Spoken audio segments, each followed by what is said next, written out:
Bonjour, messieurs. Nous sommes au rendez-vous, comme d'accoutumé, et nous tendons vers la fin de cette session en ligne. Nous abordons aujourd'hui le module 9 pour parler de l'administration des options de calcul au niveau plateforme as a service. Donc, de tous les modules que nous avons vus depuis le début jusqu'à maintenant, c'est le seul module qui aborde le niveau 2 du cloud, c'est-à-dire la partie plateforme. Jusque-là, tout ce qu'on a vu, que ce soit les services, les solutions et autres, c'est dans la partie infra, c'est-à-dire l'IaaS, IaaS. Donc aujourd'hui, nous allons aborder comment administrer les options de calcul dans la partie plateforme, c'est-à-dire lorsque, par exemple, nous sollicitons Azure euh, pour mettre en place ou bien pour mettre en ligne, par exemple, des serveurs web, des serveurs d'application, sans que ce soit nous-mêmes qui créions les VM, le réseau et autres. Voilà, comment ça va se passer? Donc, c'est un peu ça. Donc, dans la partie plateforme, nous ne gérons pas la partie infrastructure, c'est-à-dire la mise en place du réseau, la création des VM, mais nous demandons à Azure de nous mettre à disposition un environnement capable de supporter notre application. C'est tout. Voilà, c'est ça la partie plateforme. Donc,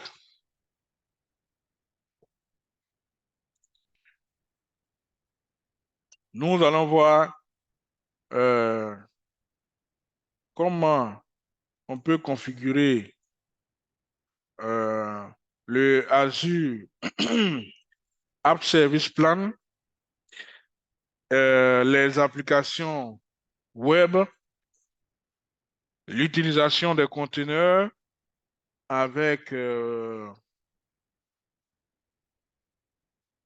avec Kubernetes et avec Docker aussi.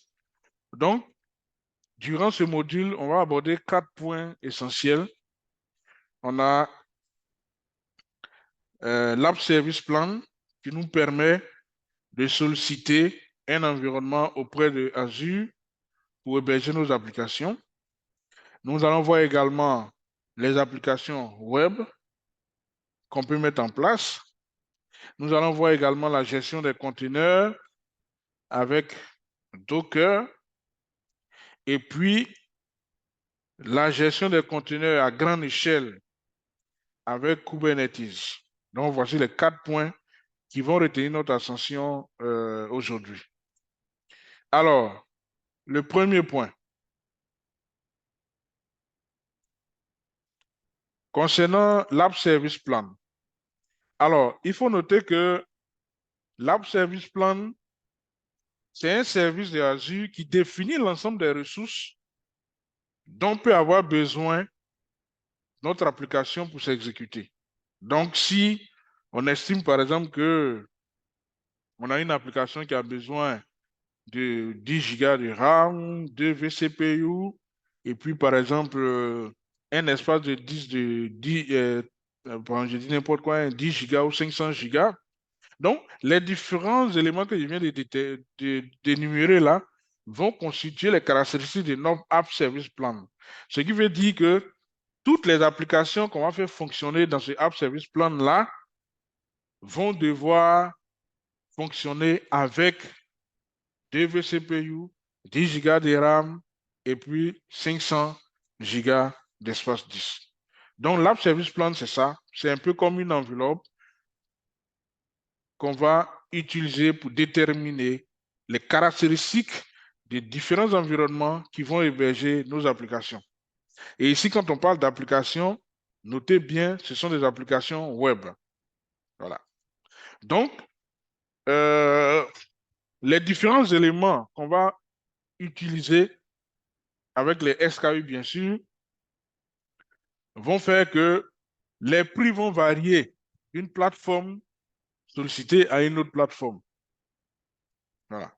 Et on a aussi la possibilité de faire évoluer l'App Service Plan. Donc, si au départ, on a dit que, bon, on a notre App Service Plan qui doit être utilisé pour héberger des applications qui vont utiliser DVCPU, 10 Go de RAM, 500 Go d'espace 10. Si après, on se rend compte dans le fonctionnement qu'on a besoin de plus que 2 vCPU ou bien plus que 10 Go de RAM, effectivement, on va les modifier. Et si on modifie, par exemple, un des paramètres de notre App Service Plan, cela s'applique à toutes les applications qui ont été déployées sur la base de cette App Service Plan. Donc, par exemple, si j'ai 10 applications qui utilisent l'App Service Plan, chacune des applications fonctionne, sinon fonctionnant avec 2 vCPU, 10 Go de RAM, 500 Go espace 10, si un matin je viens et que je porte, par exemple, la RAM de 10 Go à 32 Go, automatiquement, cette modification s'applique à toutes les 10 applications qui fonctionnaient sur la base de cette App Service Plan. Donc, c'est un peu ça. Voilà. Donc, on peut faire fonctionner plusieurs applications avec le même App Service Plan, comme je viens de le dire. Et puis, comme j'ai eu l'habitude de le dire, les ressources qui vont être utilisées pour cet App Service Plan-là, les coûts vont varier d'une région à une autre. Voilà. Donc, si vous décidez, par exemple, d'héberger votre infra dans une région, alors il faut tenir compte de la proximité et puis tenir compte également du coût des ressources dans cette région-là. Voilà. On a aussi la possibilité de faire évoluer le nombre d'instances des machines virtuelles qui vont héberger ces applications-là. Voilà. Alors, au niveau des App Service Plan, ce qu'il faut savoir, c'est que on a des App Service Plan gratuits qui peuvent gérer jusqu'à 10 applications, où chaque application bénéficiera d'un espace 10 de 1 giga. Alors, pour le reste, la mise à l'échelle automatique, l'emplacement des déploiements, ce qu'on appelle le deployment slot, et puis le nombre d'instances maximales n'est pas pris en compte. Il en est de même pour les App Service Plan partagés, pour les environnements de développement et de tests. Mais si on prend par exemple l'exemple de l'App Service Plan à partir de l'option standard pour les environnements de production, on se rend compte que cette option standard est capable de gérer un nombre illimité d'applications, que ce soit des applications web, mobiles ou bien des API. Et chaque application va bénéficier de 50 gigas d'espace disque avec une prise en charge du scaling ou la mise à l'échelle automatique. Et puis, 5 deployment slots et jusqu'à 10 instances maxi. C'est-à-dire que si on veut faire de la mise à l'échelle automatique, cela se limite à 10 instances au maximum. Alors, le deployment slot, c'est quoi? Pour expliquer cela, notez que le deployment slot est né, je peux dire, de GitHub. D'abord, Git, qui est un outil de gestion de version d'application, et GitHub, qui est une plateforme qui permet aux développeurs plutôt d'échanger et de partager des connaissances. Et donc, de là est né le deployment slot qui permet à plusieurs développeurs de travailler, je peux dire de manière euh, euh, en synergie sur la même application, comme si c'était dessus des clones, voilà, de la même application, sans que cela ne perturbe ou bien ne dérange le fonctionnement de l'application. Donc, une application peut être en production pendant que des développeurs travaillent sur la même application. Et lorsque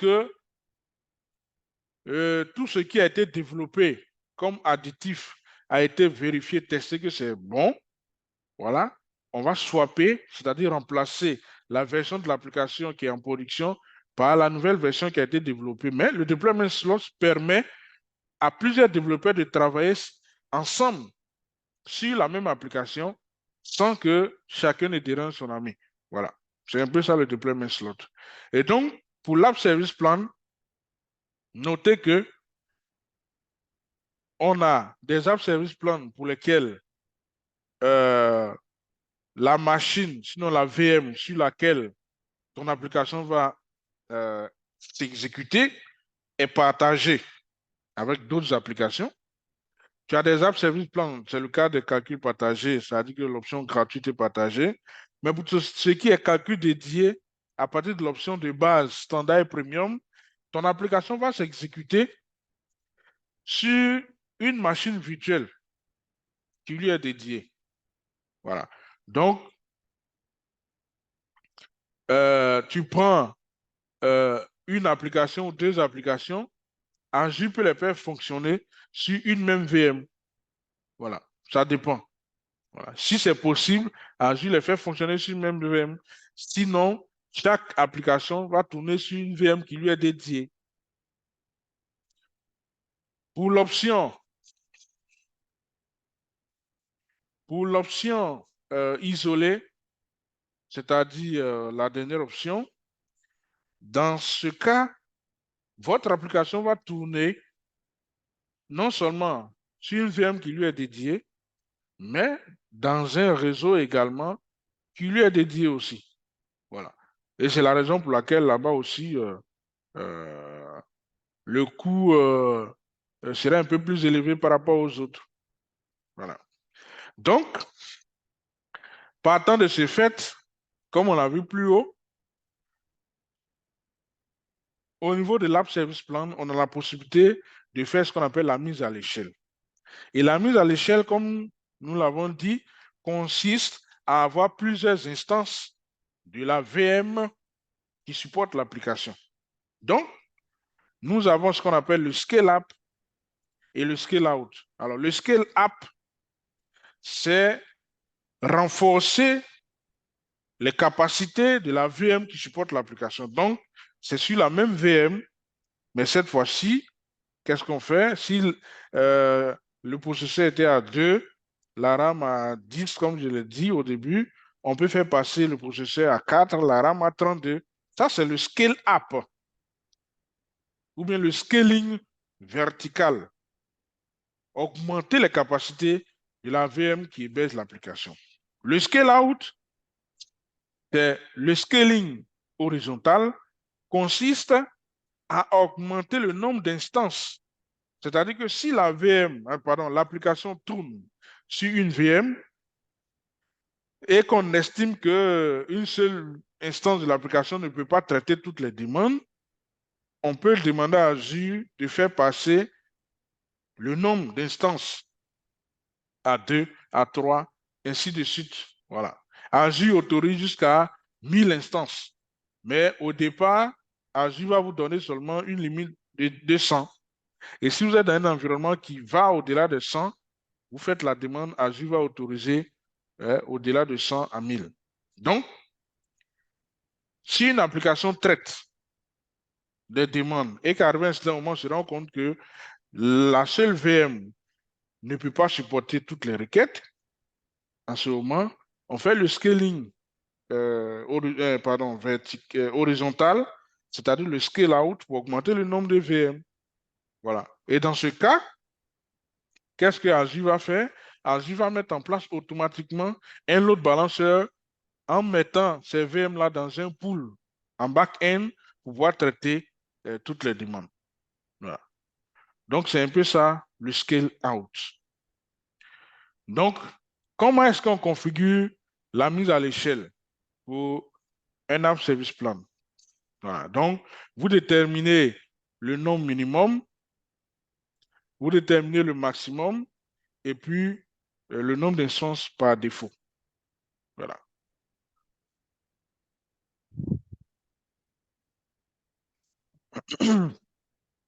Alors, pour configurer l'app service plan, pardon, excusez-moi. Donc, vous aurez plutôt un lab qui va vous aider à créer un app service plan et puis à passer en revue Bon, les niveaux tarifaires selon les régions. Et puis configurer aussi la mise à l'échelle automatique. Donc, sur ce, on peut aller rapidement pour voir. Je vais me connecter à mon portail Azure et on va créer rapidement un app service plan pour voir à quoi ça ressemble.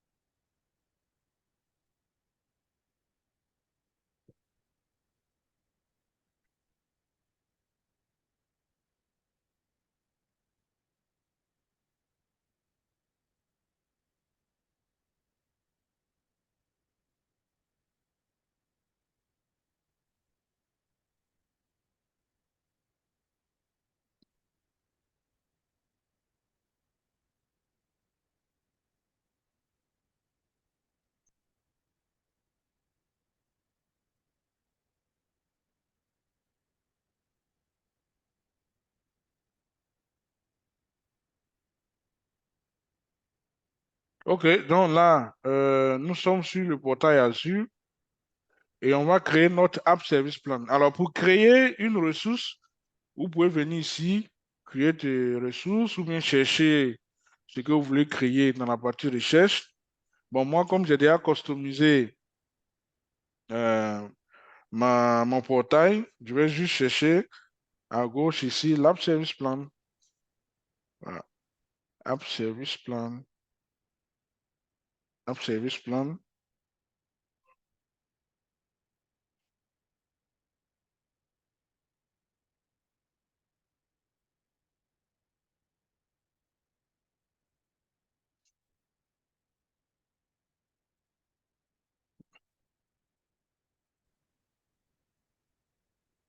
Donc,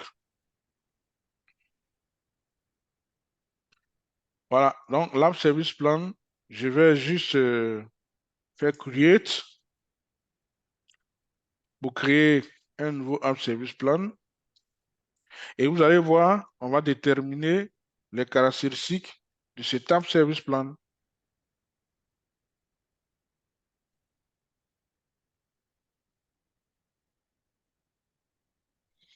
Voilà, donc ici, ma souscription, c'est plateforme MSDN. J'ai choisi ma ressource groupe, Network Watcher Ressource Group. Le nom de mon app service plan, bon, je mets par exemple app service plan, donc app service plan 002 par exemple. Voilà, si le nom est bon. Alors, mon app service plan sera utilisé pour héberger quel type d'application? Bien entendu, l'environnement Microsoft, Windows.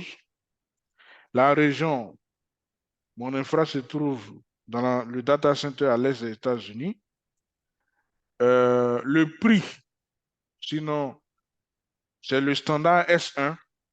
Nous avons vu tout à l'heure dans le tableau de comparaison, voilà, le standard S1. Donc, je peux changer, prendre le basique, le chari, le free, mais le minimum, c'est le standard. Il y a le premium aussi. Voilà. Donc, je garde le standard S1. Alors, zone de redondance. Avec le standard S1, il n'y a pas de possibilité. Mais si, par exemple, je prends le premium, par exemple, on a la possibilité d'activer la redondance des zones. Voilà. Donc, je retourne avec mon standard. Next.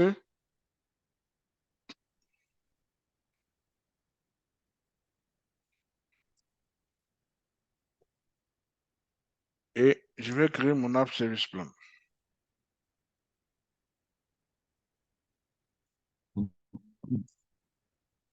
Allô?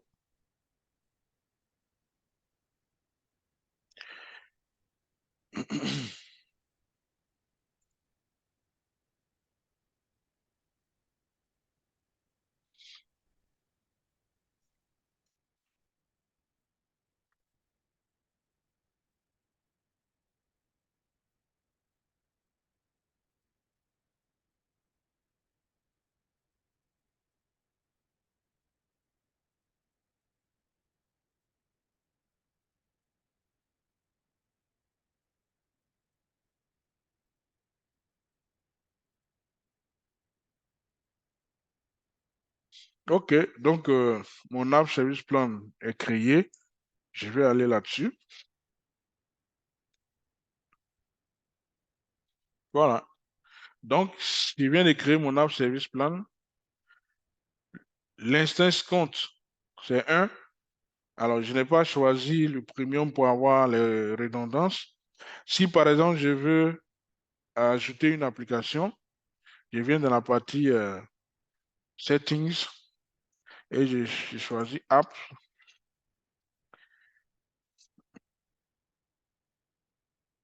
Ah non, non.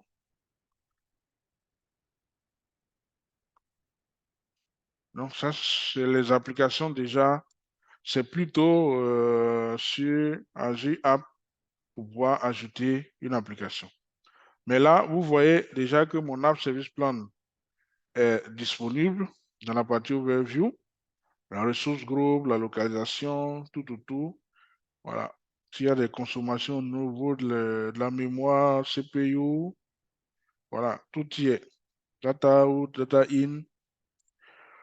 Et tout à l'heure, en poursuivant, quand on va ajouter une application, on pourra venir voir ici l'application qui a été ajoutée à notre App Service Plan. Voilà. Donc, nous allons retourner au cours pour voir la partie gestion des applications dans le cadre de notre App Service Plan.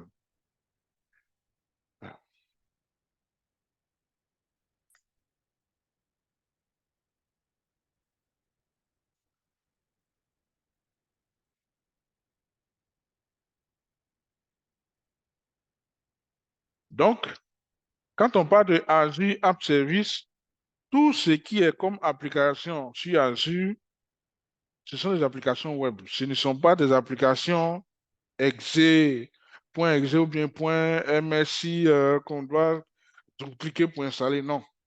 Quand vous êtes sur Azure et qu'on vous parle d'applications, automatiquement, ayez à l'esprit qu'il s'agit des applications web. Voilà.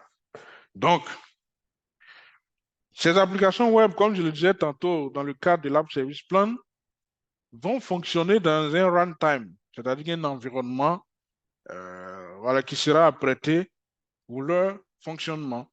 Donc, on a créé l'App Service Plan, on a choisi l'option standard S1 qui nous dit que chaque application va avoir, je crois, 10 gigas d'espace disque, voilà, sans deployment slot. Voilà. Donc, il faut qu'on détermine également quel sera le langage de développement de notre application. Voilà, c'est très important. Lorsque tu crées ton site web, il faut prévoir, sinon prévenir Azure que mon site web que je suis en train de créer là, le contenu sera développé soit en .NET, en PHP, en JSON, ainsi de suite. Voilà. Donc, il faut toujours indiquer le runtime. Voilà. Donc, comment on crée une application? C'est vraiment l'une des choses les plus simples sur Azure. Voilà. C'est comme créer un site web sans contenu, si vous voulez, un peu comme Apache, pour ne pas faire de publicité, ou bien avec IIS. Donc ici, voilà. Le site web, sinon l'application que vous allez créer, aura pour nom de domaine azurewebsites.net. Maintenant, si vous avez un domaine personnalisé, sinon un domaine d'entreprise routable, que vous voulez utiliser le nom de domaine pour personnaliser votre site ou bien votre application web, ça marche. Mais au préalable, il faudra ajouter ce domaine-là comme domaine accepté dans Azure. Voilà. Tant que cela n'est pas fait, tous les sites web que vous allez créer, sinon toutes les applications web que vous allez créer sur Azure auront pour domaine azurewebsite.net. Voilà. Donc, on a la possibilité de choisir le runtime, c'est-à-dire l'environnement qui sera utilisé pour développer notre application, le système d'exploitation, voilà, qui va supporter notre application, la région. Et puis, si là encore on estime que l'app service plan qu'on a créé au préalable ne nous sied pas ou bien on veut modifier, lors de la création de l'application aussi, on a la possibilité de modifier. Voilà. Et parlant du deployment slot, comme j'expliquais tantôt, permet à des développeurs de travailler simultanément sur la même application. Chacun aura, pas une version, mais chacun aura un clone de la même application. Et quand les développements sont terminés, puisque Git va gérer les versions de développement, donc tout sera mis ensemble au niveau de GitHub pour pouvoir avoir une et une seule version de l'application après le travail de chaque développeur.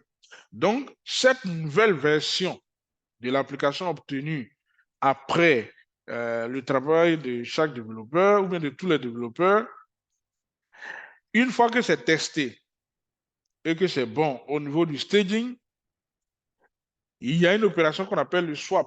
Bon, ici c'est traduit en français échange, qui va consister plutôt à remplacer la version de l'application en production par la version toute nouvellement développée.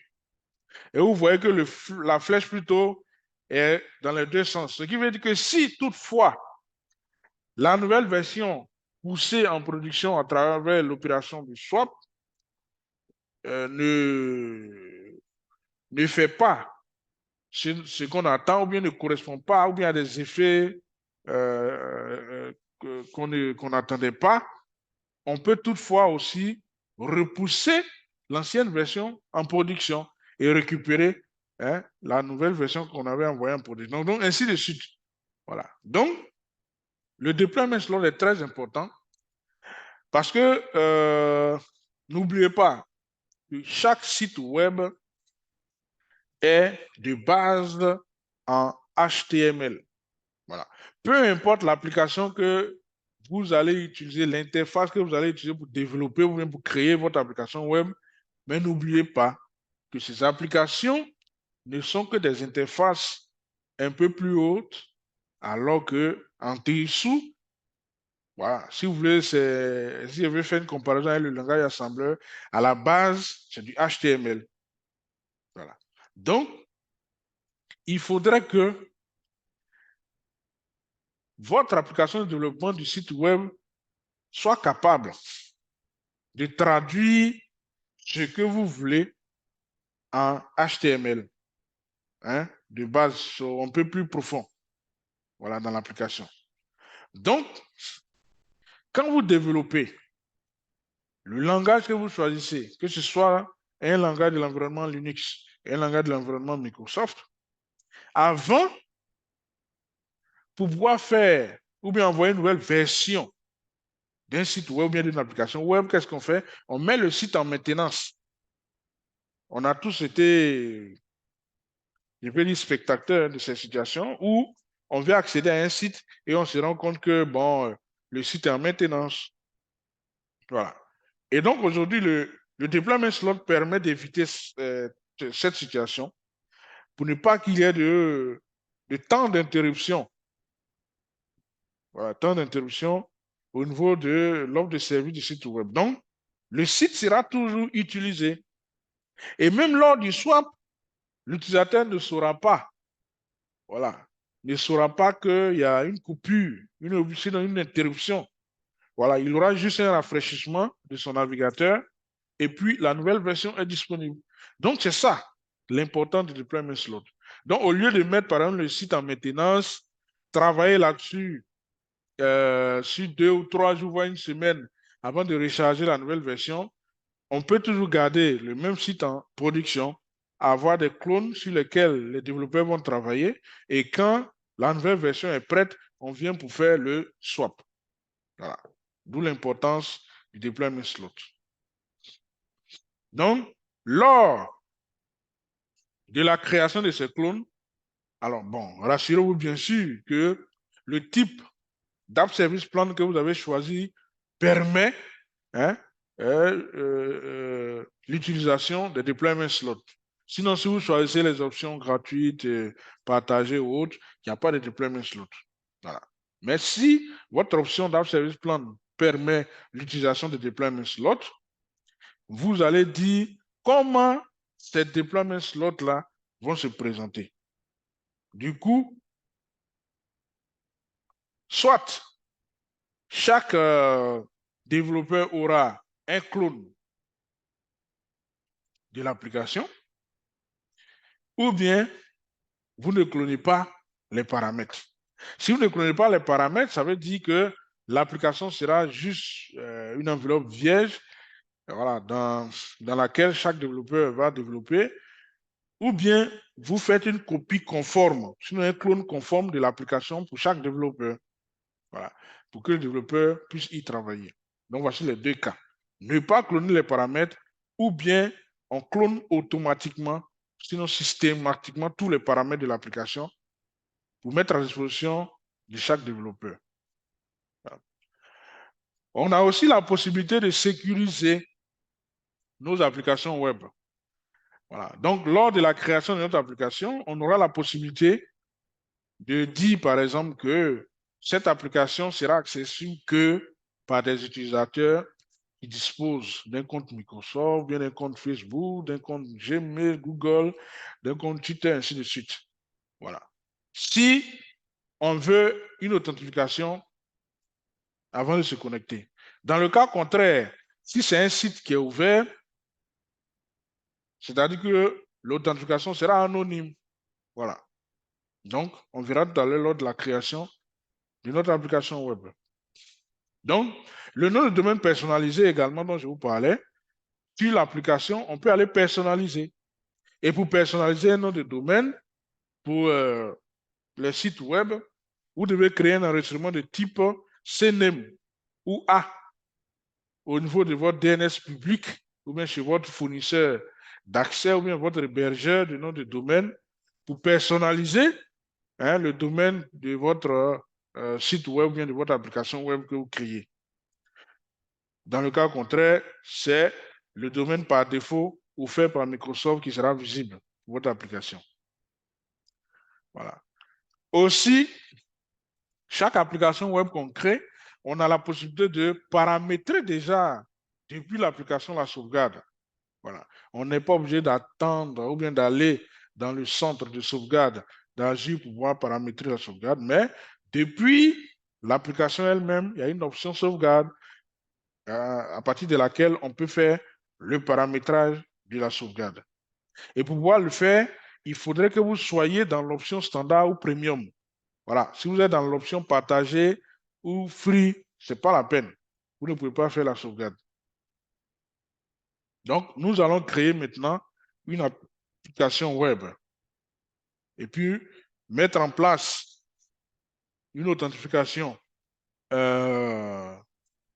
sécurisée où toute personne qui voudrait bien se connecter à cette application doit fournir un compte et puis aussi paramétrer la sauvegarde de notre application. Voilà. Donc, nous retournons également sur notre portail Azure. Donc, étant là, nous allons aller directement dans l'onglet de gestion des applications. Azure App. Application. OK, App Service. Donc, ici, nous allons créer une application web, si vous voulez, un site web. Dans le cadre de notre App Service Plan qu'on a créé au début.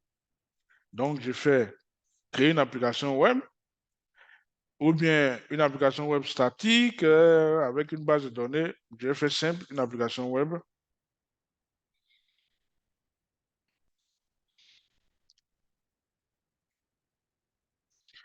Alors, toujours, quand vous voulez créer une ressource, toutes les options où vous avez l'étoile rouge là, ce sont des options obligatoires. Vous allez remarquer que ça commence toujours par la souscription, parce qu'on veut savoir si vous avez de l'argent dans votre compte. Voilà, pour pouvoir payer ce que vous sollicitez. Le nom de mon application. Alors, je vais mettre Web App, par exemple. Web App 001. Bon, il est utilisé. Il est utilisé. Je mets Web App Fitech. OK, donc Web App Fitech. Alors, la publication, c'est par code, par conteneur Docker. On va prendre par code. Le runtime, je vous expliquais tantôt quel est le langage qui sera utilisé, voilà, pour notre application. Donc ici, bon, je vais faire simple. Je prends par exemple du Java. Le Java 17, on a la possibilité de le faire fonctionner soit avec du Linux ou bien du Windows. Je vais choisir du Windows. Toujours moi, ma région, c'est l'Est des États-Unis. Et l'App Service Plan, vous voyez que, bon, j'avais déjà un autre training AZ 104 mai 2023, mais ici, ce qu'on vient de créer, c'est App Service Plan 002. Voilà. Et c'est du standard S1, c'est-à-dire j'ai 1,75 Go de mémoire, un vCPU. Voilà. Next. Alors, GitHub Action Settings, c'est désactivé. C'est-à-dire que si on veut que notre application, pour notre application plutôt, on soit à même de passer par GitHub pour pouvoir publier notre application, on peut activer. Voilà. Dans la partie réseau, nous avons la possibilité d'activer soit l'accès public, voilà, ou bien l'accès par injection de réseau. Bon, ici, c'est l'accès public. Si je fais non, c'est-à-dire que depuis Internet, on ne pourra pas accéder à mon application. Donc, je mets on. Dans la partie monitoring, alors, Application Insight, on a le nom de notre application.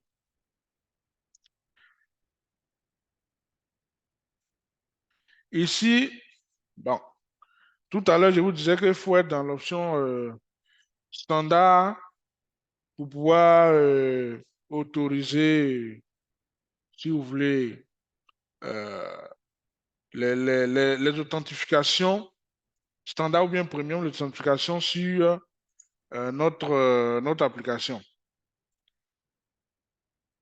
Alors, details, app, monitoring. Bon, on va créer notre application. Alors, en attendant que l'application ne soit disponible, notez bien que cette application, une fois qu'elle sera disponible, même si vous prenez le lien depuis Internet, vous pouvez accéder à l'application. Voilà, c'est ce qui est intéressant dans l'affaire. Donc, ça se fait en quelques minutes, hein, quelques minutes. Maintenant, une fois que c'est disponible, maintenant, à vous d'aller charger maintenant le contenu de votre application. Donc, voici notre web app Fitech qui est là. Et voici le lien, sinon l'URL pour pouvoir se connecter au site web avec toutes les autres informations. Voilà. Donc, si par exemple je viens là et que je mets l'URL,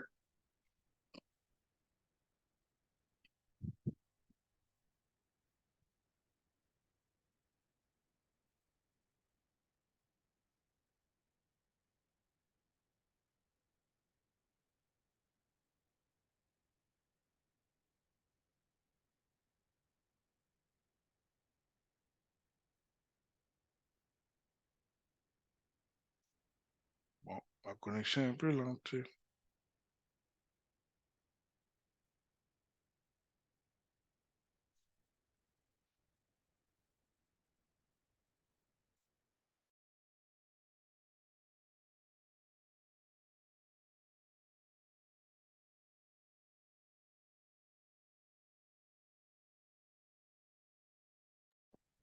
OK, donc voici notre site web là qui est là, à peine créé, accessible depuis Internet. Donc, voilà, c'est fini. Ici, nous avons deux options qui s'offrent à nous. Soit le contenu a été déjà développé. Donc, nous allons dans le Deployment Center pour pouvoir charger le contenu. Sinon, Azure nous donne la possibilité, sur le Quick Stack, d'aller voir comment on peut créer notre site web en se basant sur ce que nous avons déclaré, c'est-à-dire la version Java 17. Voilà. Donc, c'est fini pour l'App Service. Et la partie backup dont je vous parlais, c'est là. Donc, on peut paramétrer la sauvegarde depuis notre application. Voilà. Donc, je fais juste configurer custom backup.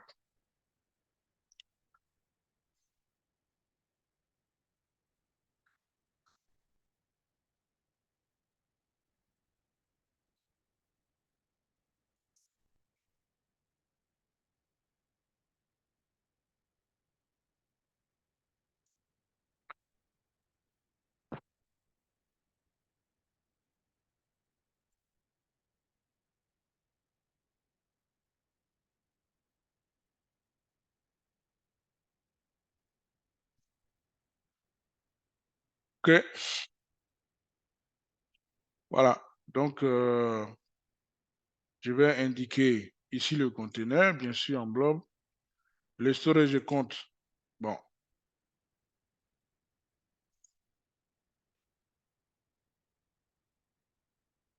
Excusez-moi, je déplace. Voilà. Alors, notez très bien que lorsqu'on configure les backups, on utilise un compte de stockage, on crée un recovery service vault. Donc ici, on va faire la configuration simplement. On va utiliser ce qui est là. Un conteneur, bon, on n'en a pas. On va juste en créer un. Voilà. Container.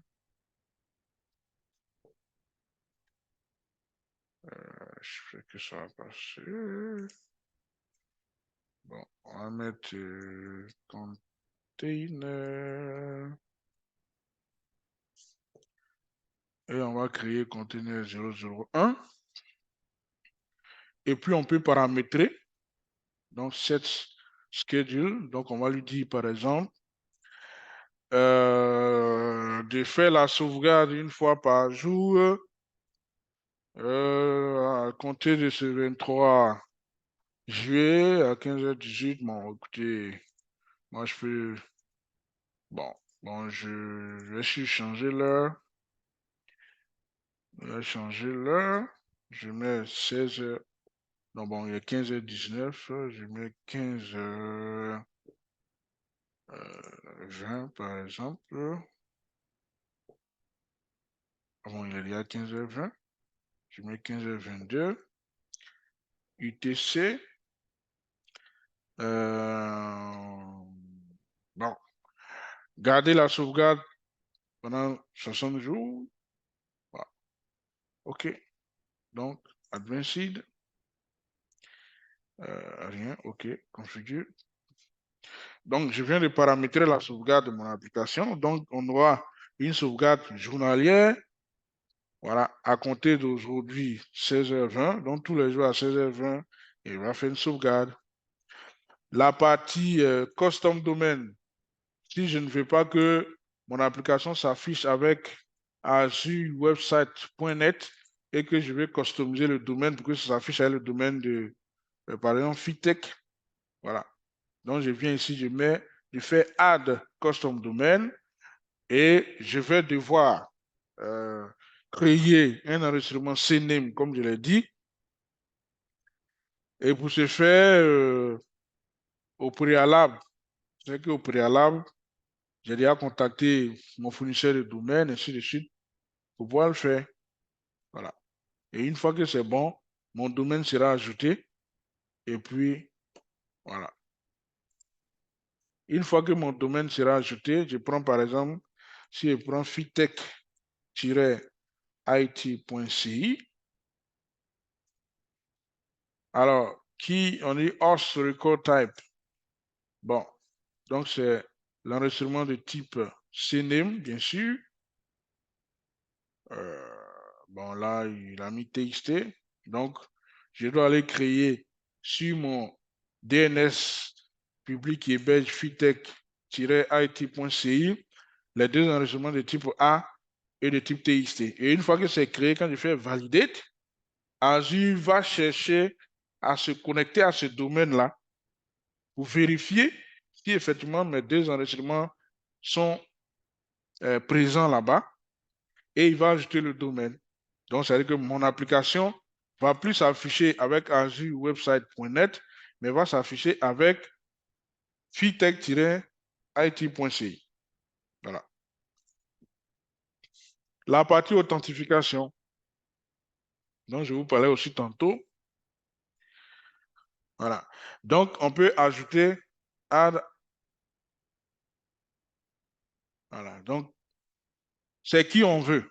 Donc, si on choisit par exemple Microsoft, Apple, Facebook, GitHub, Google, Twitter, OpenID Connect, tout ça, si je choisis par exemple Facebook, l'ID de mon application, bon, je vais devoir ouvrir mon application et récupérer l'ID.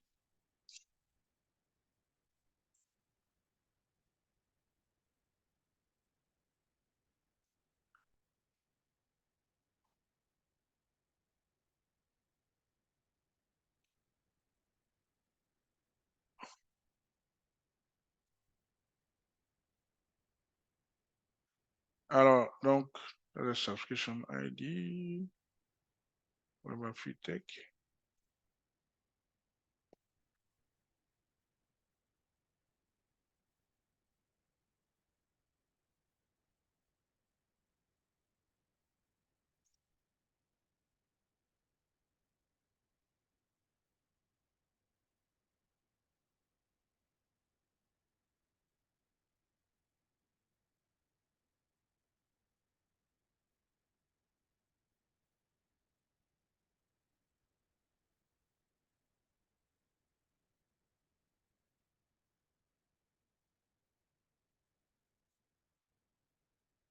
Oh, bon, on fait simple, on va utiliser l'authentification par Microsoft. Donc, si je prends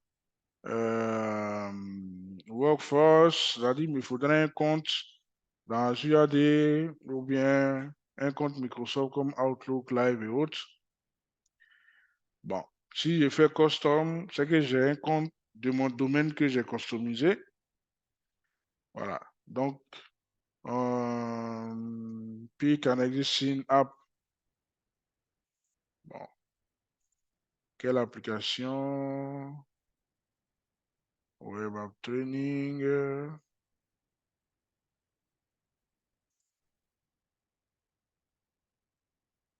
OK. Alors, je peux. OK, require authentication. Hello. Bon, ça n'a pas de sens. Donc, je vais prendre par exemple l'accès à HTTP. Voilà. Et je vais valider. Donc, pour accéder à mon application, si je viens et que j'actualise, normalement, on devrait me demander de m'authentifier. Voilà.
OK, donc comme vous le voyez, après avoir configuré l'authentification, on nous demande de nous authentifier. Bon, je ne l'ai pas fait attendre, donc c'est passé.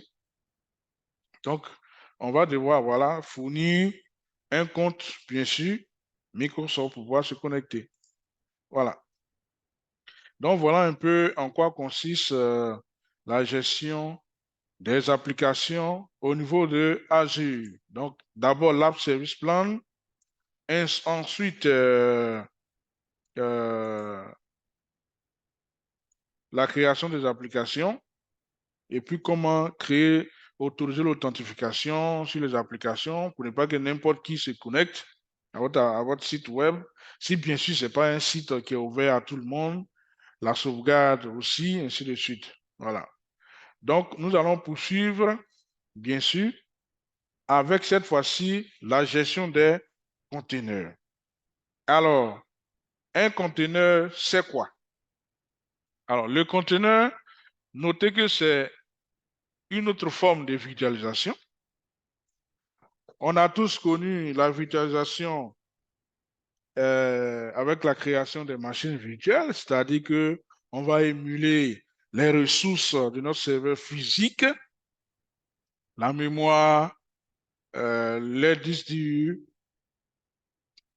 le processeur, ainsi que le réseau, et on va créer des machines virtuelles.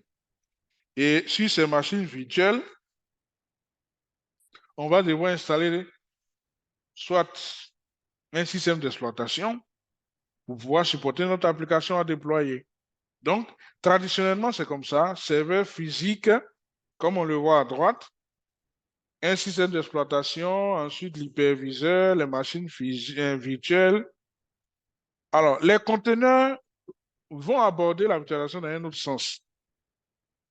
C'est-à-dire, au lieu d'émuler, cette fois-ci, le matériel, c'est-à-dire virtualiser le matériel, avec les conteneurs, c'est plutôt le système d'exploitation qui sera virtualisé, mais pas virtualisé dans son entièreté. On va juste virtualiser les éléments nécessaires pour supporter une application dans le système d'exploitation. Donc, ce qui veut dire que les conteneurs seront plus proches, non seulement du système d'exploitation, mais du serveur physique. Donc, une rapidité en termes de communication avec les différentes ressources. Et les conteneurs, comme elles ne contiennent pas un système d'exploitation entier, les conteneurs seront légers, plus faciles à déployer, rapides à déployer aussi. Et puis, les conteneurs seront capables d'avoir plusieurs instances d'une même application. Voilà. Alors que quand tu prends une machine virtuelle, tu vas déployer la même application 2 fois. Alors que sur les conteneurs, une même application A, on peut avoir 1, 2, 3, plusieurs instances de la même application dans le même conteneur. Donc, les conteneurs, comme je le disais tantôt, c'est un autre niveau de la virtualisation qui autorise ce qu'on appelle l'isolation. Et là encore, en termes d'économie, on n'a plus besoin de venir installer un système d'exploitation et payer encore de l'argent pour pouvoir activer ces systèmes d'exploitation. Le déploiement sera très rapide. Le stockage persistant parce que très proche du système d'exploitation, mais tolérance de panne parce que si à l'intérieur d'un même conteneur, on peut avoir plusieurs instances d'une même application, mais écoutez, si une instance venait à ne pas bien fonctionner, il y a d'autres instances, et puis du fait que ce soit sous forme de répertoire, les conteneurs, un déploiement rapide, bon, si un conteneur ne fonctionne pas bien, on peut, en l'espace de quelques minutes, voilà, le remplacer rapidement, monter même des clusters et tout ça. Voilà. Donc, le premier outil, sinon, qu'on va voir pour la gestion des conteneurs, il s'appelle Docker. Mais avant d'arriver à l'utilisation de Docker, comprenez que, comme je l'ai dit au début de ce module, nous sommes dans la partie plateforme as a service. Donc, ce n'est plus nous qui créons les VM, le réseau et autres, mais nous, c'est la partie applicative, sinon la partie qui concerne l'application que nous gérons. Donc, en termes d'avantages pour l'utilisation des instances conteneurs d'Azure, c'est très rapide à mettre en place. Tout ce qu'il y a comme paramétrage pour l'IP des machines, pour les noms de domaine, pour le DNS, tout se fait de manière très, très, très, très rapide. Et puis, comme je l'ai dit tantôt, une isolation parfaite. Ce qui se passe à l'intérieur d'un conteneur ne dérange pas le conteneur voisin, même si c'est sur la même machine. Voilà. C'est un peu comme les pages mémoire. Voilà. Si vous connaissez un peu les pages mémoire, donc on divise la mémoire en des blocs qu'on appelle pages mémoire. Et donc chaque page va traiter une requête. Donc si la page est en difficulté, bon, on peut juste tuer le processus qui tourne dans la page sans que les autres pages de la même mémoire aient des problèmes. Voilà, c'est la même chose. Donc les conteneurs vont fonctionner comme ça. Et donc, les conteneurs vont exister soit en version Windows ou en version Linux.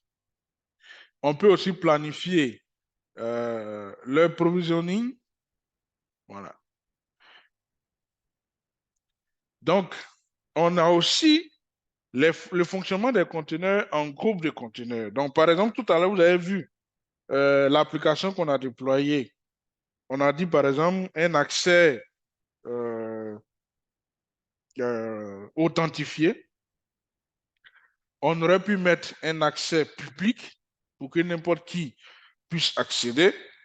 Donc, si vous avez une application, une même application qui a peut-être deux versions, une version grand public et une version, je peux dire personnalisée ou privée pour les employés de l'organisation, voilà. Vous pouvez simplement, créer un groupe de conteneurs qui va gérer la version publique et un autre groupe qui va gérer la version publique. Et donc, il y aura une forme de load balancer en fonction de la demande, voilà, qui vient, qui va orienter la demande vers soit le groupe de conteneurs pour le public ou bien le groupe de conteneurs pour le travail en interne. Donc, vous voyez très bien le 80 qui est utilisé pour l'accès anonyme sur Internet et le 143, c'est un accès privé, non sécurisé. Voilà. Donc, on peut aussi regrouper les conteneurs selon ce fonctionnement. Et comme je le disais, le premier outil qui permet de gérer les conteneurs s'appelle Docker. Alors, Docker va fonctionner en se basant sur une plateforme qu'on appelle Docker Hub. Alors, Docker Hub permet d'avoir, si vous voulez, des versions de systèmes d'exploitation, je peux dire customisées ou virtualisées.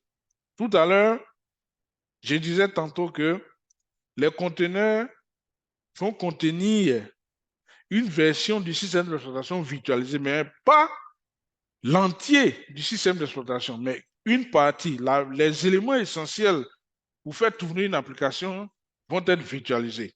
Donc, sur Docker Hub, vous allez trouver tous les systèmes d'exploitation pris en charge et vous pouvez télécharger la version customisée ou bien la version Docker de l'application. Donc, si par exemple, je vais créer un conteneur Windows Server 2022, je vais sur le Docker Hub et je télécharge Windows Server 2022.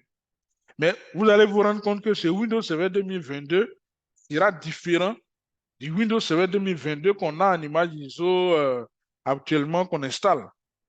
Du point de vue composant, parce que le Windows Server 2022 venant de Docker là, a été dénudé de certains éléments. Donc, il va rester juste les éléments importants pour supporter une application, comme je le disais. Donc, en termes de taille également, la taille de cette image Windows venant de Docker sera plus petite. Donc, c'est cette image que je vais utiliser pour pouvoir créer mon conteneur avec ou bien à partir du serveur Docker. Donc, j'ai le Docker Hub, qui est une plateforme sur Internet, plateforme cloud, et j'ai mon serveur Docker que je vais installer sur mon PC ou bien sur un serveur en local. Donc, je récupère l'image sur le Docker Hub et à l'aide de cette image, je vais créer mon conteneur à partir de mon serveur Docker. Voilà comment ça fonctionne avec Docker. Mais avec Docker, comme vous le regardez, sinon comme vous le voyez plutôt, je récupère l'image et je crée les conteneurs. Voilà. Et donc, les conteneurs vont être créés au fur et à mesure. Voilà. Donc, si on est dans un environnement où on a besoin, par exemple, de provisionner à l'instant, par exemple, 100 conteneurs, créer de la haute disponibilité, on veut qu'il y ait des actions, je veux de manière automatique, sans intervention humaine au niveau des conteneurs. Avec Docker, toutes ces actions ne seront pas possibles. Mais on va le faire grâce à un outil qu'on appelle Azure Kubernetes Service. Alors, Kubernetes n'est pas une solution propre de Microsoft. C'est une solution de l'environnement, je fais du open source, mais qui a été récupérée par Microsoft dans le cas d'Azure. Donc, vous pouvez trouver le même Kubernetes sur d'autres plateformes, hein, cloud, que ce soit chez Amazon, OVH et autres. Voilà. Donc, Kubernetes, lui, il va permettre de travailler avec les conteneurs à une très grande dimension que Docker ne peut pas. Voilà. Donc, on va par exemple pouvoir provisionner plusieurs conteneurs à la fois, les mettre dans des clusters. Voilà, il est vraiment impressionnant. Donc, avec Kubernetes, comme je le disais, les conteneurs vont fonctionner sur des VM, bien entendu. Et ces VM-là doivent obligatoirement être en cluster. Donc, comme vous le voyez à droite, le pool constitue un ensemble de VM, un ensemble de serveurs, donc un cluster. Donc, le cluster, ici, s'appelle pool dans le cas de Kubernetes. Et un nœud représente une VM. Donc, vous avez ici, dans notre cas, on a 3 nœuds. Donc, on a un nœud qui est mis en évidence en haut, et puis on a 2 autres nœuds en bas. Donc, on a un cluster ici appelé pool, qui est constitué de 3 nœuds, c'est-à-dire 3 VM. Et sur le nœud qui est mis en évidence, on a ici 2 pods. Et vous voyez qu'à l'intérieur de chaque pod, on a plusieurs conteneurs. C'est ce que j'expliquais. Donc, le pod ici représente quoi? Représente une instance unique d'une application. Comme je disais tout à l'heure, à l'intérieur d'un même conteneur, on peut avoir plusieurs applications. Pardon, on peut avoir plusieurs instances d'une application. Donc ici, tu prends par exemple une application web, je donne un exemple, comme ce qu'on a créé tout à l'heure, c'est-à-dire Web App ou Fitech, peut exister ici dans le premier pod qui est là, à gauche, sur plusieurs conteneurs, de sorte à ce qu'il soit capable de prendre en compte, sinon en charge, toutes les demandes, demandes de tous ceux qui veulent accéder au site de Fitech. Mais le fait que l'application web soit présente sur plusieurs conteneurs augmente la haute disponibilité de l'application. Ça, c'est du point de vue pod. Voilà.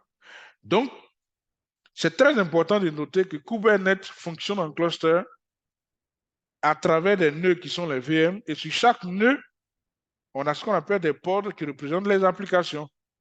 Et chaque application peut tourner sur plusieurs conteneurs. Voilà. Donc, on a aussi le déploiement ou bien le YAML qu'on peut appeler aussi descriptif. Voilà. Donc, ici, le YAML va identifier ici un ou plusieurs pods qui sont identiques et gérés par Kubernetes. Donc, le YAML ici, sur notre nœud qui est mis en évidence en haut, on voit très bien qu'on a deux pods, un à gauche et un à droite, et chaque pod représente une application. Ce qui veut dire que sur une même VM, on a la possibilité d'avoir plusieurs conteneurs et certains conteneurs pour telle application, d'autres conteneurs pour d'autres applications.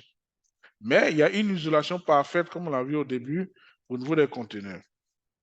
Et le manifeste va décrire comment ces pods et ces conteneurs doivent être déployés.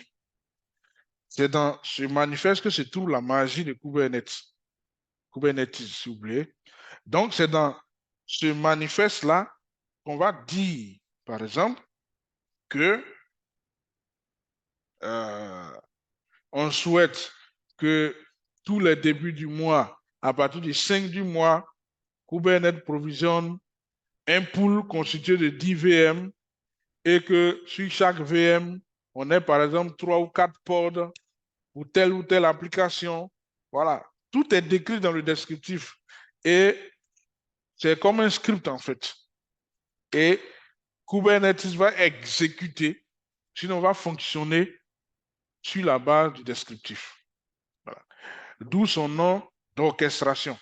Donc Kubernetes fait de l'orchestration, comme un maître d'orchestre, voilà, qui sait à quel moment tel ou bien tel instrument doit jouer, ou bien quelle note jouer. Voilà. Donc Kubernetes fait du provisioning, fait de l'orchestration, voilà, pour le provisioning. C'est très important de noter ça. Et donc, au niveau d'un nœud de cluster, un nœud de cluster représente une VM sur laquelle se trouvent des conteneurs. La carte réseau de la VM va s'interfacer avec le réseau Azure, bien sûr, auquel la VM est connectée.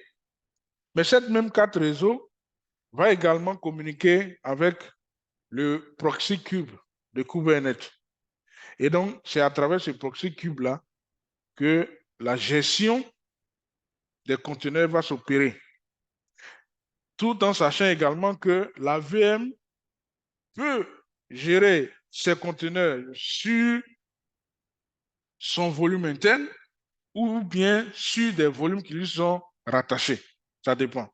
Ça peut être sur un 18 qui lui est rattaché ou bien sur un partage de fichiers. Voilà. Azure File Share.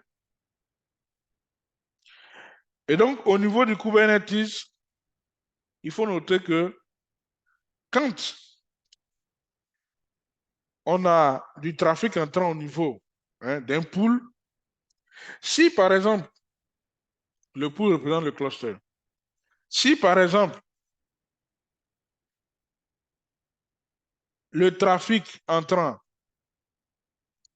vient directement sur un nœud, c'est-à-dire sur une VM, alors le trafic va directement sur le port du nœud. Alors, le nœud ici représente quoi? Représente une VM. Donc, le trafic va aller directement au niveau de la VM. Si c'est une connexion HTTP, on aura 80 comme indiqué. Si c'est une connexion HTTP, ce sera 443 pour accéder aux applications web qui sont hébergées à travers les conteneurs qui sont regroupés en pod ici. Donc, on a dit le pod, c'est l'instance d'une application, mais qui peut s'exécuter sur plusieurs conteneurs. Et si c'est un trafic non entrant, cela veut dire qu'on a plusieurs nœuds au niveau de Kubernetes. Donc, dans le cadre, par exemple, d'un Kubernetes ou bien d'un pool où on a, par exemple, 2 nœuds, où on a 3 nœuds, un équilibreur de charge. Voilà. Donc, quand le trafic vient et qu'on a plusieurs nœuds, le trafic va être orienté sur le nœud de Kubernetes en fonction de la demande, soit de l'URL, voilà, et autres. Mais toujours est-il qu'on aura l'usage du HTTP parce que c'est une connexion web qui est sollicitée. Voilà. C'est très important. Et puis, notez également que quand on a un cluster, il y a une communication interne entre les nœuds d'un même cluster. Voilà. Donc, les nœuds également vont communiquer à travers une IP cluster. Voilà. Et cet IP cluster va utiliser également le port 80. C'est très important de noter ça également. Donc, au niveau du stockage, je disais tantôt que les pods ou bien les nœuds au niveau de Kubernetes peuvent être gérés directement au niveau de Kubernetes si c'est les nœuds, ou bien les applications portées par les nœuds, les pods, à travers plusieurs conteneurs, peuvent être logées localement sur le stockage de la VM. Dans le cas contraire, ça peut être du stockage externe à la VM. Bon, ça peut être soit un disque de données, data disk, qui est associé à la VM, ou bien ça peut être un autre stockage dans Azure aussi, auquel le nœud peut accéder. Voilà. Parce que si le nœud ne peut pas accéder, ça ne sert à rien. Voilà, ça ne sert à rien. Donc, ça peut être soit un partage, de file share sur Azure, ou bien ça peut être même un autre stockage. Mais toujours est-il qu'il faut que le nœud arrive à accéder à ce stockage. Si ce n'est pas un nœud qui est pris en charge automatiquement, Azure nous donne la possibilité de récupérer un API qui va permettre au nœud de pouvoir communiquer avec ce stockage. Voilà. Ça aussi, ça se fait très bien au niveau de Kubernetes. Voilà. Donc, au niveau de la mise à l'échelle, c'est-à-dire le scaling, au niveau de Kubernetes, on a une double mise à l'échelle. Et suivez-moi très bien, une double mise à l'échelle. Donc, on a le cluster d'abord, Kubernetes. Donc, on peut avoir du scaling horizontal, c'est-à-dire l'augmentation du nombre de nœuds. Donc, si par exemple au départ, j'ai 3 nœuds, comme on l'a vu tout à l'heure dans mon pool de Kubernetes, je peux faire évoluer ces 3 nœuds jusqu'à 10, 20, 30, 100. Donc, il y a ce premier scaling horizontal pour les nœuds. Ensuite, il y a aussi le scaling à l'intérieur des nœuds pour les pods. Donc, c'est comme si je faisais une fonction mathématique, en fait. C'est-à-dire que j'ai un cluster qui a 3 nœuds. Si je prends un exemple, hein, et sur chaque nœud, tout à l'heure, on a vu, sur chaque nœud, on a 2 pods. Si, dans le fonctionnement, on paramètre de sorte à ce que s'il y a une insuffisance de ressources au niveau du pool, il y a du scaling pour augmenter le nombre de nœuds. Donc, on peut passer de 3 à 4 nœuds, à 5 nœuds, à 6 nœuds. Et qu'à l'intérieur de chaque nœud, on a des pods qui représentent nos applications. Et pour chaque pod, on peut avoir plusieurs conteneurs.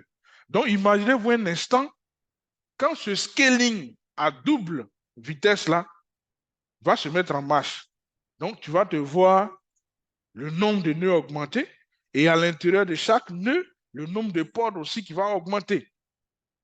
Et c'est très intéressant. C'est pourquoi tout à l'heure, je disais que Kubernetes va fonctionner dans des environnements hyper virtualisés, des environnements pour supporter ou bien supportant des applications utilisées mondialement, ou bien des applications pour lesquelles on ne souhaite jamais l'arrêt. Voilà, des applications dont la sollicitation peut varier d'un temps à un autre, d'un moment à un autre. Donc, Kubernetes est capable de gérer cette augmentation de charge, sinon la prise en charge, hein, de l'augmentation de la charge, et puis la réduction aussi du nombre d'instances quand, hein, le nombre de sollicitations aussi va baisser. Voilà, Kubernetes est capable de gérer tout ça. Donc, la mise à l'échelle horizontale des nœuds et la mise à l'échelle aussi des pods. Voilà. Donc, ça, c'est Kubernetes. On a aussi la possibilité d'utiliser le Azure Container Instance qui permet de faire aussi la mise à l'échelle de manière très rapide. Voilà. Donc, au lieu qu'on ait, par exemple, la mise à l'échelle des nœuds, la mise à l'échelle des pods, voilà. Au niveau de Azure Container Instance, lui, il va vous faire passer directement depuis les nœuds au pod. Voilà. Sans que vous ayez à dupliquer les nœuds. Donc, c'est très intéressant d'utiliser aussi l'Azure Container Instance. Voilà. On dit si vous développez, vous devez développer rapidement votre cluster, vous pouvez créer de nouveaux pods dans Azure Container Instance. Donc, vous créez les pods dans Azure Container Instance en attendant de mettre à l'échelle votre cluster Kubernetes et puis après, vous pouvez les récupérer, ainsi de suite. Voilà. Donc, ainsi prend fin le module 9 sur la gestion des applications au niveau du PaaS, c'est-à-dire Platform as a Service. Alors, notez que au niveau de Kubernetes, alors, l'AKS qui est Azure Kubernetes Service n'est pas gratuit. Mais on a un élément, comme je l'ai dit au début, Kubernetes vient de l'environnement open source. Donc, bien sûr, il y aura toujours une version qu'on va pouvoir utiliser gratuitement, mais qui n'a pas forcément toutes les mêmes fonctionnalités que l'Azure Kubernetes Service. Lui, il s'appelle Kubernetes. C'est lui que vous voyez là. Et ce Kubernetes-là, vous pouvez aller le télécharger et l'implémenter pour travailler sur vos conteneurs. Il est gratuit, mais il n'a pas toutes les mêmes fonctionnalités que ce que Microsoft vend, hein, dans Azure. Voilà. Donc, on peut revenir rapidement dans l'interface, dans la console plutôt, dans le portail Azure, et nous allons voir rapidement comment on peut créer, par exemple, un pool au niveau de Kubernetes. Voilà. Donc, je prends par exemple Azure Kubernetes Service, celui qui est là.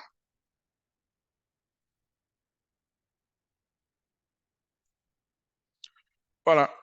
Donc, on va créer un cluster, comme je vous l'ai dit.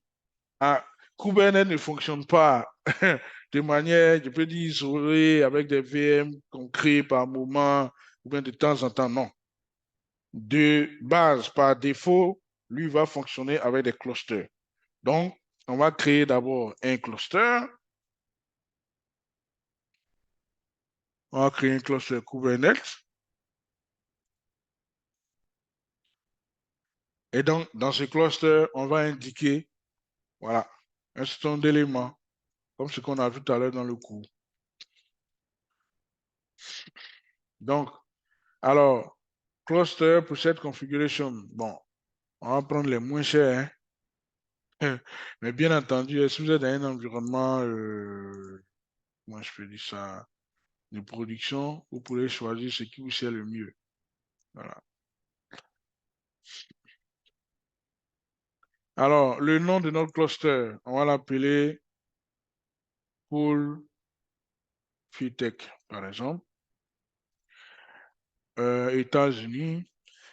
Alors, zone de disponibilité. Vous voyez que par défaut, on a 3 zones de disponibilité qui sont cochées. Donc, ce qui veut dire que Déjà, si on crée notre cluster sera répliqué dans 3 data centers de la région Est des États-Unis. Voilà. Au niveau du prix, il y a le free, il y a le standard. Bon, on prend le standard, la version du Kubernetes par défaut, la mise à niveau activée, le scale, enfin l'autoscale, pour que Agir même, quand cela sera nécessaire, puisse faire évoluer le nombre de nœuds. Voilà. Donc, combien de nœuds? Donc, nous, on va prendre, bon, on va prendre beaucoup, hein. Vous voyez que il va jusqu'à 1000 nœuds. Bon, nous, on va, bon, je vais juste modifier là. Je vais prendre par exemple 5 nœuds. Voilà, 5 nœuds.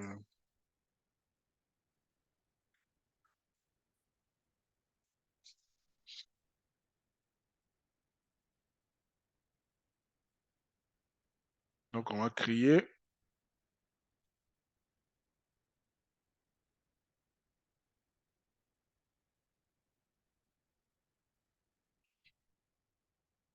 Voilà, donc on va créer rapidement notre cluster. Donc, au départ, c'est un nœud et on demande à ce que l'autoscale se fasse jusqu'à maximum 5 nœuds. Bon, c'est juste pour un test.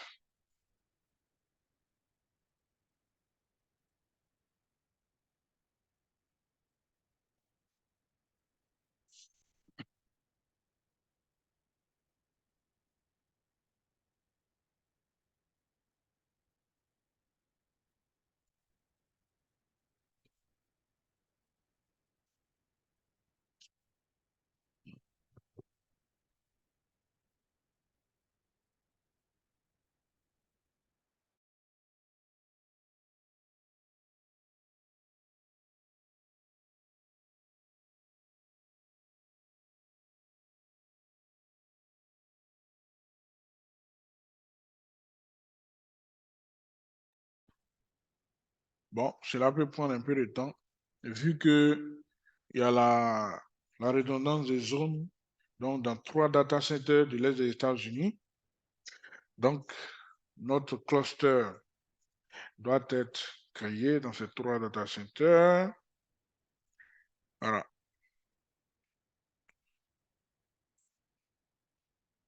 Donc, on va patienter un peu.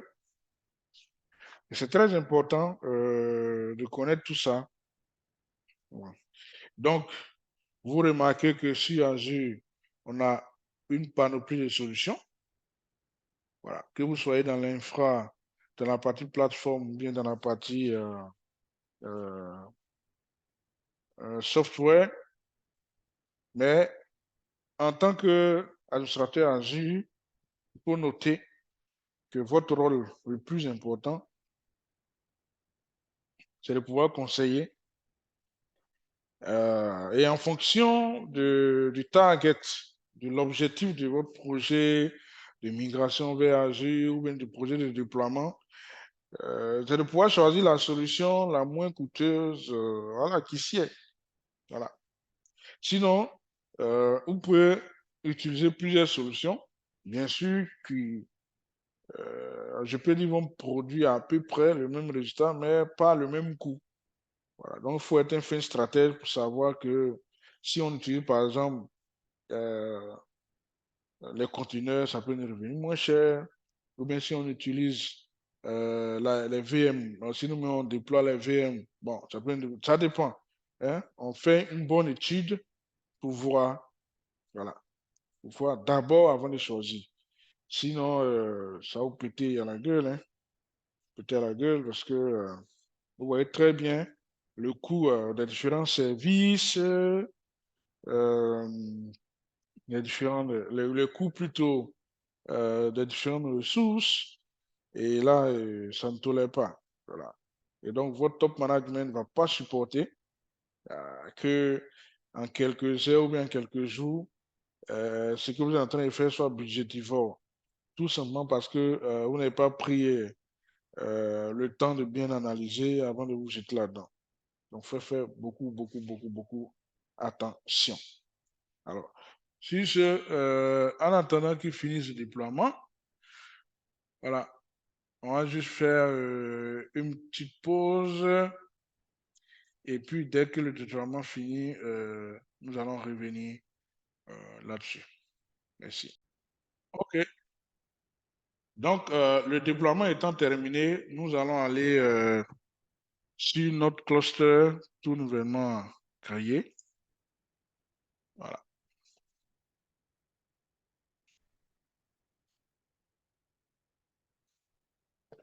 Donc, voici notre cluster. Vous voyez déjà que le cluster en marche. Bon, donc on a la possibilité de gérer nos ressources ici. L'espace de nom, la charge de travail, les services, le stockage, configuration. Voilà. Tout est là. Voilà. Donc, voilà. On peut même faire aussi de la sauvegarde, hein, comme on l'a vu pour notre application de l'autre côté. Gérer la configuration du cluster, la partie réseau, si on a des applications à déployer en forme d'extension, tout est là. Voilà. Donc, on va juste arrêter notre cluster.